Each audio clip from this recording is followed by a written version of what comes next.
Bismillah, Assalamualaikum warahmatullahi wabarakatuh. Hari ini kita akan membahas mengenai tradisi masyarakat di Semenanjung Arab sebelum Rasulullah Shallallahu Alaihi Wasallam diutus.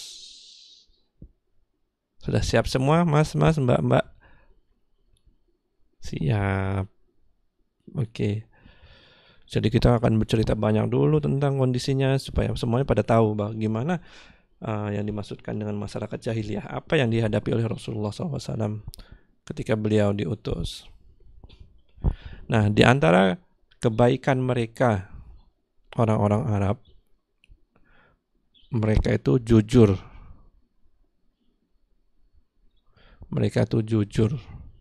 Dan Islam ketika datang tuh memperkuat lagi.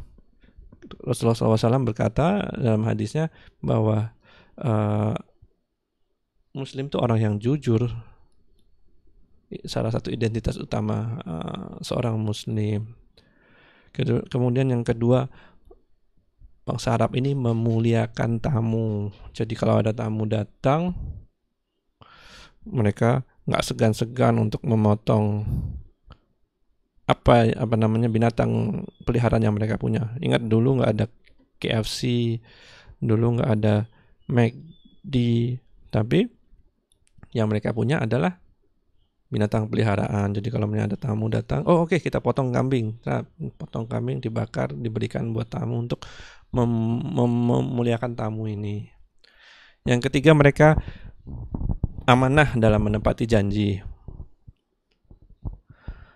Kemudian yang keempat adalah mereka menghormati tetangga dan mengakui dasar pemberian perlindungan. Jadi di zaman dahulu itu tidak ada pemerintahan yang atau kerajaan yang berkuasa untuk memberikan keamanan kepada penduduk, enggak, tapi mereka berdasarkan kabilah-kabilah. Jadi ketika seseorang kabilah berkata, Ahmad itu adalah orang yang dalam perlindunganku. Nah, jadi ketika ada orang yang mengganggu Ahmad, dia akan berhadapan dengan kabilah ini. Itulah namanya perlindungan di zaman itu. Zaman dulu nggak ada polisi, zaman dulu nggak ada penjara. Jadi kalau kita bayangkan ada dua tuh sistem gangster lah ya, geng-geng yang memberikan perlindungan.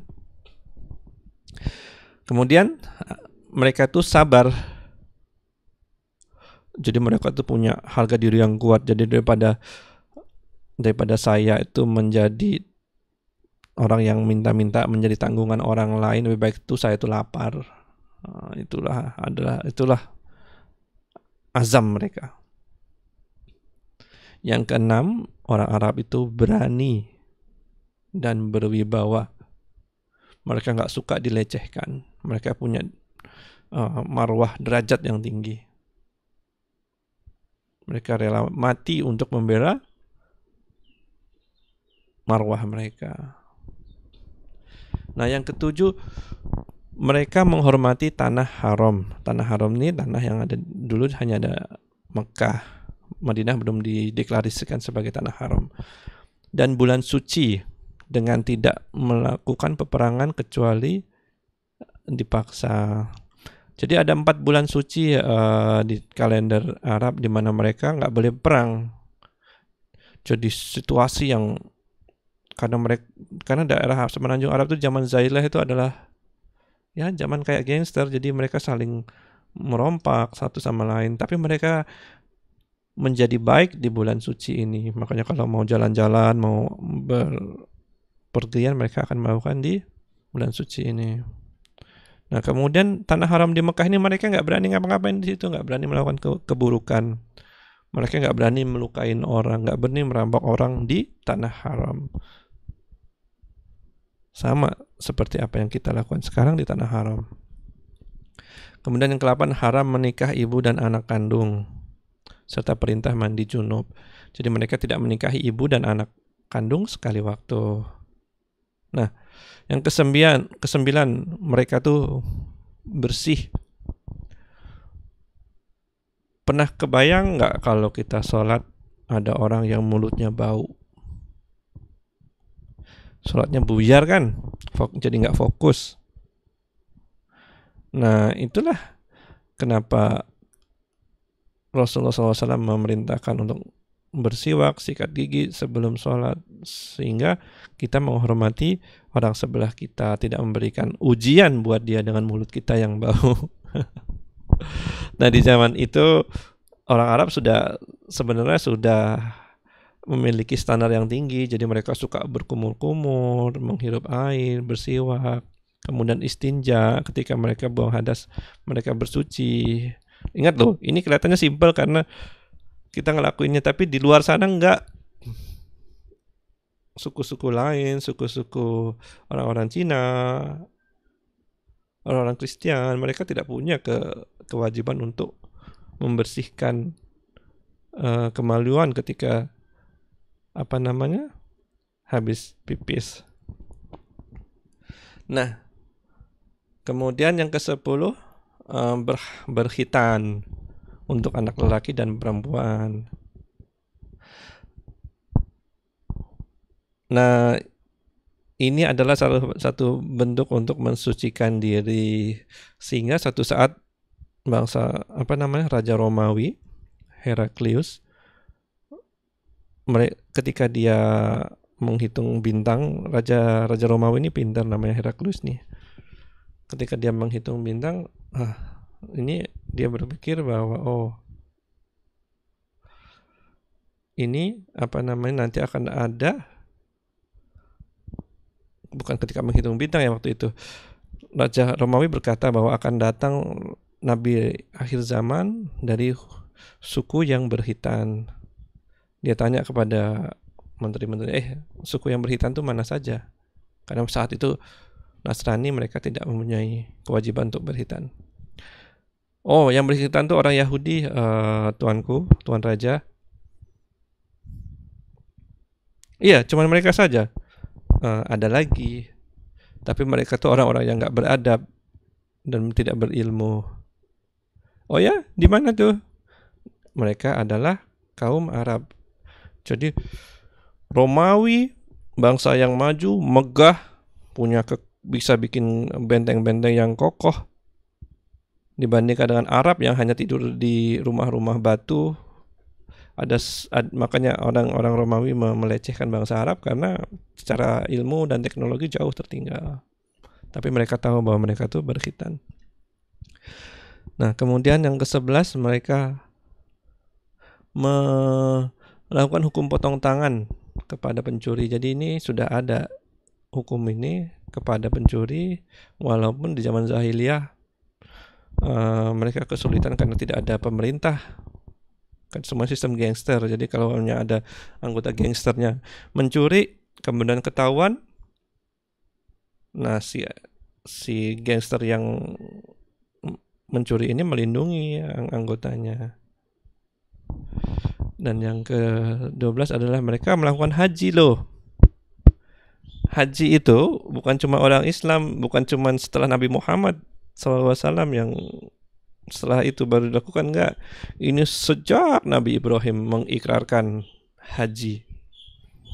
Nah, dan orang Arab berhaji, walaupun ingat setelah adanya berhala yang diambil oleh Amr bin Luhai, haji ini setelah adanya inovasi meletakkan berhala, kemudian menyembah berhala, maka haji itu berubah menjadi sesuatu bentuk yang berbeda.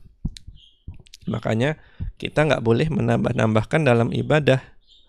Kalau bila diteruskan,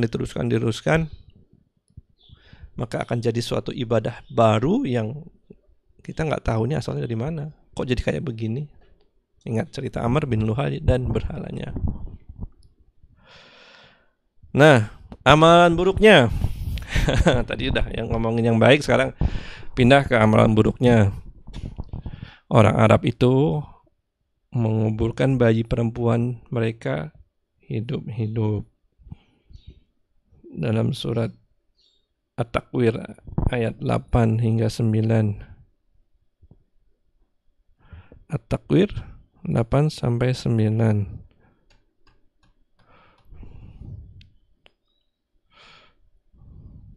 Sebentar ya.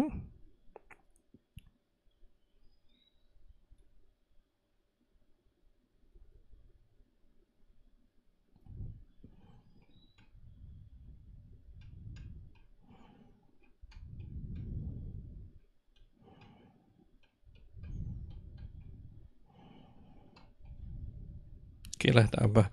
Bahwa dan apabila bayi perempuan yang dikubur hidup-hidup ditanya karena dosa apakah dia dibunuh. Hal ini masuk, peristiwa ini masuk ke dalam Quran karena begitu pentingnya, begitu tidak beradabnya.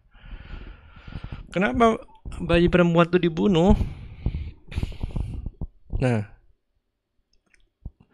hal itu ada kaitannya dengan nomor 2. Yang pertama adalah dalam surat Al-Isra ayat 31 Allah berfirman bahwa janganlah kamu membunuh anak-anak kamu karena takut miskin.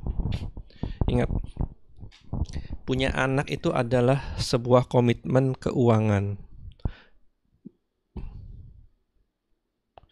Berapa biaya untuk membesarkan anak? 2 miliar rupiah, 500.000 ringgit, itu angka minimum. Jadi jangan berpikir bahwa anak-anak tuh bukan komitmen keuangan. Ini komitmen keuangan. Dan karena itulah bayi-bayi di zaman dahulu, di zaman Arab tuh dibunuh. Karena takut jadi miskin, orang tuanya takut jadi miskin, takut gak sanggup membesarkan anak ini. Dan kenapa perempuan terutama? Karena orang-orang Arab itu adalah orang yang mengutamakan kekuatan fisik. Orang-orang anak-anak perempuan kuat nggak kalau disuruh ngangkut barang? Nggak kan? Terus kemudian kalau perang, bisa ikut perang nggak bantuin papanya? Nggak kan? Mereka di rumah, mereka membesarkan anak. Karena itulah kenapa di zaman dahulu tuh secara spesifik dikatakan bayi-bayi perempuan. Nah, sudah paham nomor 1 dengan nomor 2 amalan buruk yang mereka lakukan. Nah, kemudian yang ketiga, mereka itu minum arak,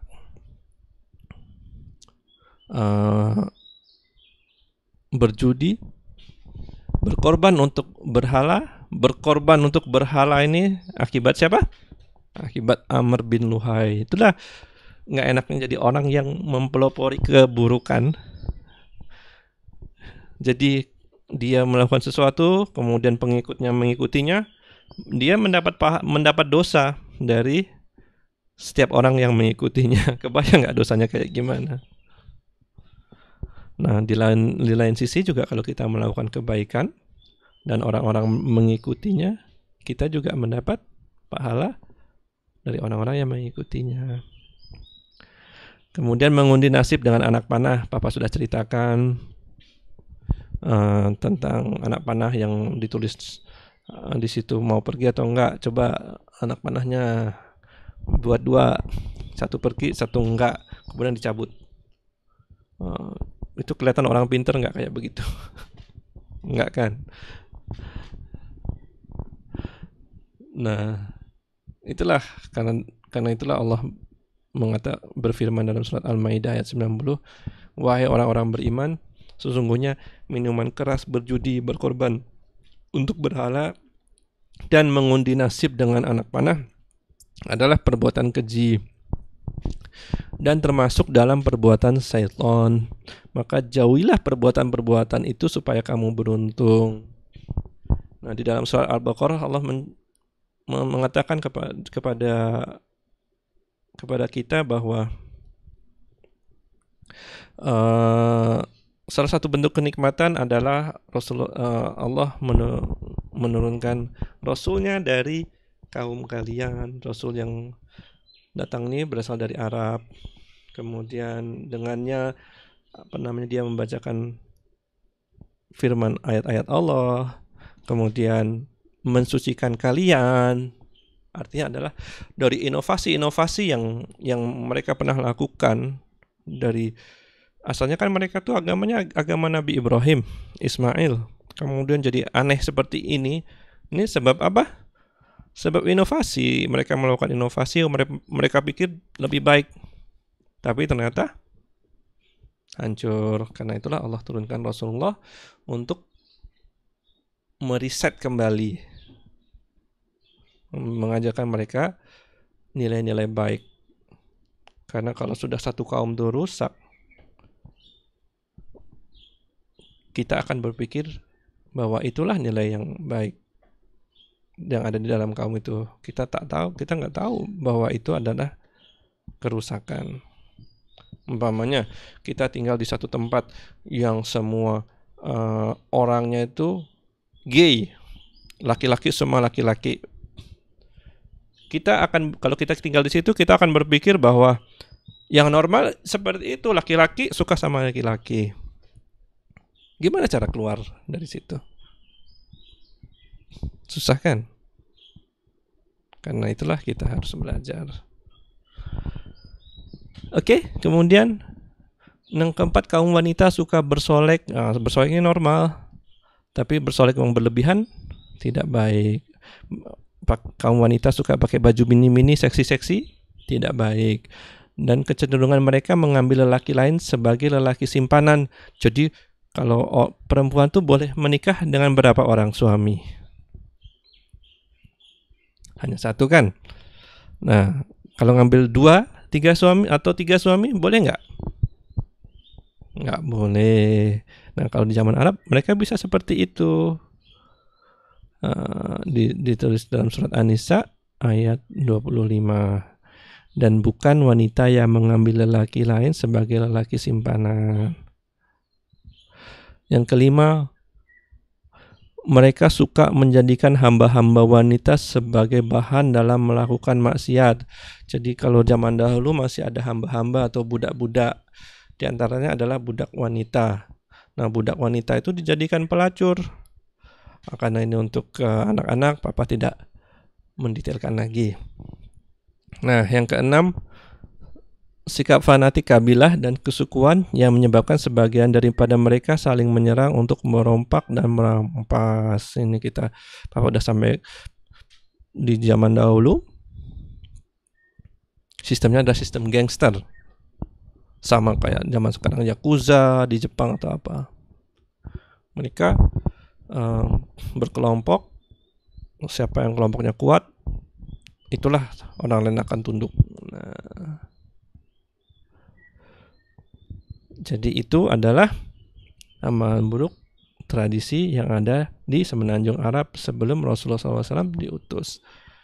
Itu dulu ya. Assalamualaikum warahmatullahi wabarakatuh.